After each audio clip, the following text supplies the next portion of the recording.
मित्रों, नमः संस्कृताय। आप सभी का हमारे YouTube चैनल में स्वागत है।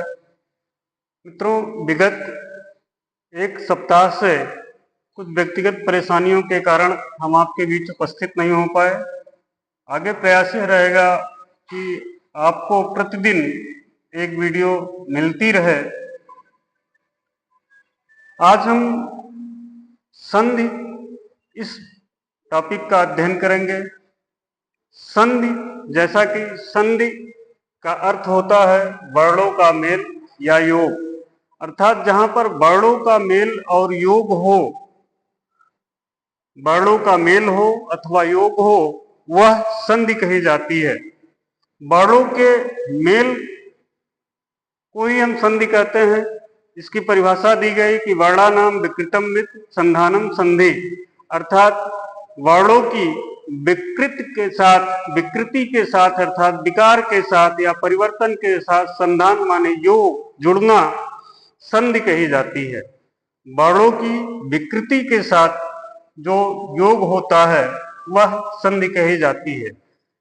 जब दो वर्ण मिलते हैं तो मिलने के उपरांत कुछ परिवर्तन हो जाता है वर्णों में, और वही जो परिवर्तन होता है उसी को हम संधि कहते हैं। जैसे उदाहरण के तौर पे हम देख लें तो यहाँ देखें कि रमा धन आलय, ये दो शब्द हैं। इस दो शब्द में जो प्रथम शब्द है, प्रथम शब्द का अंतिम वर्ण आ हो गया और द्वितीय शब्द का प्रथम वर्ण आ हो गया। इन्हीं दोनों में परिवर्तन होता है, और यह जब परिवर्तन होगा तो दोनों के स्थान पर आ आदेश हो जाएगा, अर्थात यह हो गया रम आ धन लय, और मिला करके ये हो जाएगा रमालय। ठीक, तो ये जो परिवर्तन हो रहा है दो वर्णों के मिलने पर, यही जो परिवर्तन है, इसी परिवर्तन को हम संधि के नाम से जानते हैं। अब संधि है तो संधि के प्रकार भी हैं। पहला स्वर संधि होती है। स्वर संधि तब होती है जब एक स्वर वर्ण दूसरे स्वर वर्ण के साथ योग करता है, या यूं कहे कि एक स्वर वर्ण दूसरे स्वर वर्ण के साथ मेल करके एक नया वर्ण बना देता है, तो वहां पर स्वर संधि होती है। दूसरा व्यंजन संधि, अर्थात जब व्यंजन वर्ण के साथ स्वर अथवा व्यंजन वर्ण का योग हो।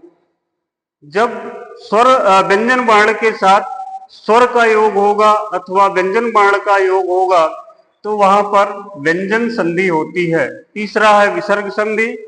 विसर्ग संधि में विसर्ग के साथ स्वर अथवा व्यंजन वर्ण का योग होता है, और जब ऐसी स्थिति आती है कि विसर्ग के साथ स्वर अथवा व्यंजन वर्णों का योग हो तो वहां पर विसर्ग संधि होती है।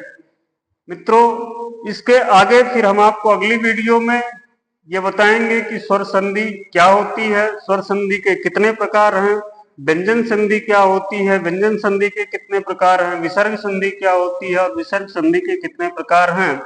यह आपको अगली वीडियो में क्रमशः मिलता रहेगा।